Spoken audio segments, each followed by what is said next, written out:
Spain is a hot spot in Europe for the transit of immigrants from Central Africa through Northern Africa, from Spain through Spain to France, and depending on the language, then the immigrants just spread around Europe. There are several routes that people from Central Africa follow to reach these two small cities. These two cities are Europe, because Spain is part of the European Union, and these two cities are not colonies. They are cities that were before Morocco was built as a country. They left their country thinking that they are going to work in Europe.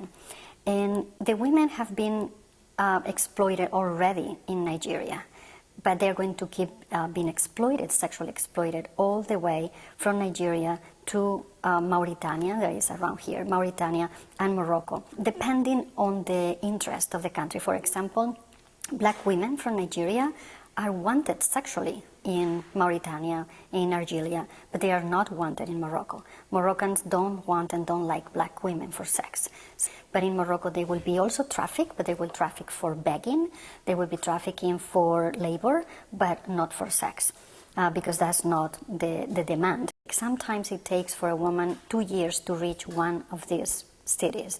Ideally, the mafias want this woman that lives from Nigeria, want her pregnant. If it takes 2 years for a woman to reach Ceuta, for example, ideally this woman will get pregnant around Morocco so that she can give birth before. If a woman is traveling with a baby, it's been reported hundreds of times that they lose their babies. They lose their babies because they travel day and night, and they travel in trucks, and sometimes they are holding their babies, but if they sleep, if they fall asleep, the babies fall out of the truck, and the trucks never stop to pick up the babies.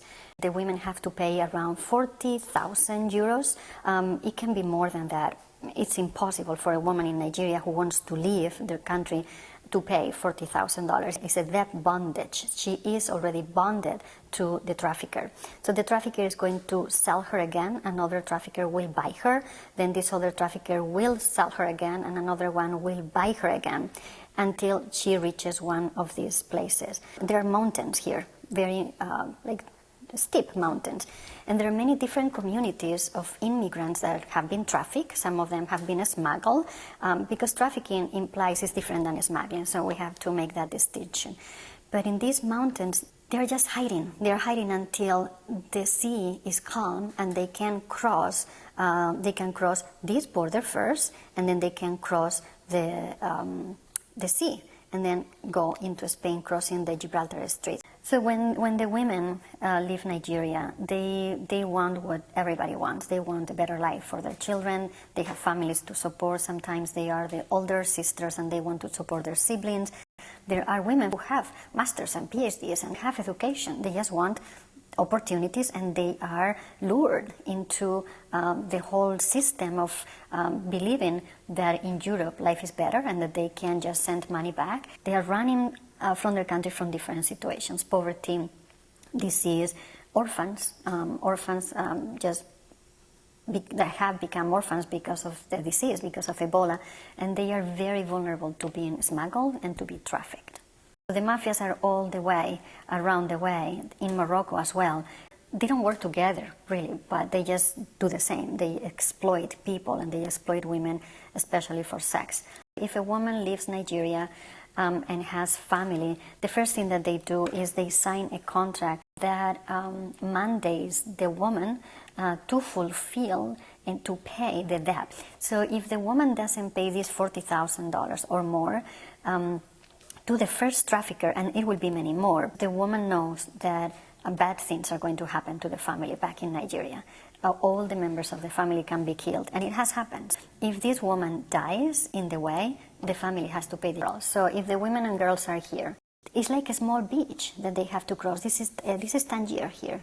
So we are in Tangier, and in order to go to Ceuta, they only have to cross, even just walking, a little beach. So sometimes the Moroccan police just pretend that nothing is happening and then they can cross. But then police have been notified here in Spain, and then police and the Red Cross members or volunteers are forced to come with little boats here and then push back. That is doing what the European Union is mandating, is externalizing frontiers, detain immigrants before they cross. But in any case, many of them died in this beach every week in this, just trying to cross this little part of water.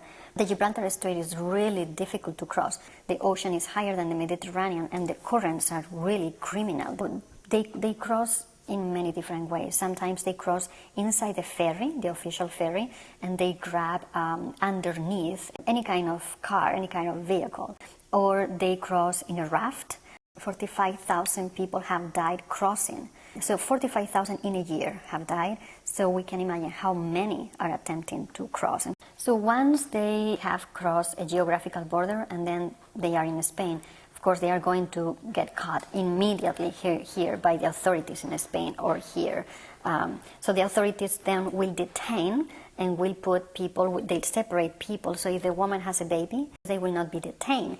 That's why they get impregnated, force impregnated. We have to remember that these women now belong to the mafias, to the trafficking mafias. So the mafia wants this woman to be detained but not put into prison. So the Red Cross has different places for the immigrants to arrive and be safe. Many of the women who reach the Red Cross disappear. They are outreached by the mafias. They are not in prison, so sometimes they go out and then the traffickers tell them, if you just keep being here, you're never going to pay the debt. So you better have to work. You just have to live and you have to work. So these women, fear the police, but they don't fear the traffickers because the traffickers are the only people they know that they have to trust because the traffickers are the ones who have helped them leave their countries. So they trust more the traffickers than the authorities. They just want to run away because this is what they have been told they have to do to survive, run away. The first thing that we can do is know it. Being aware that this is happening. All borders are very complicated. This is not the only border that is criminal, that is brutal for people and in which people are trafficked. In the United States, the border with Mexico, and so people from Central America coming through and trying to cross the border. The mafias that sell people and buy people are there and are working. Not being protective of these borders, but make the life of people better. When we cross a border, the only thing that we are doing is making the situation much more illegal, and then the mafias is when the mafias work. Making huge fences doesn't help at all, does not solve the problem at all. It complicates more the problem. So maybe building bridges.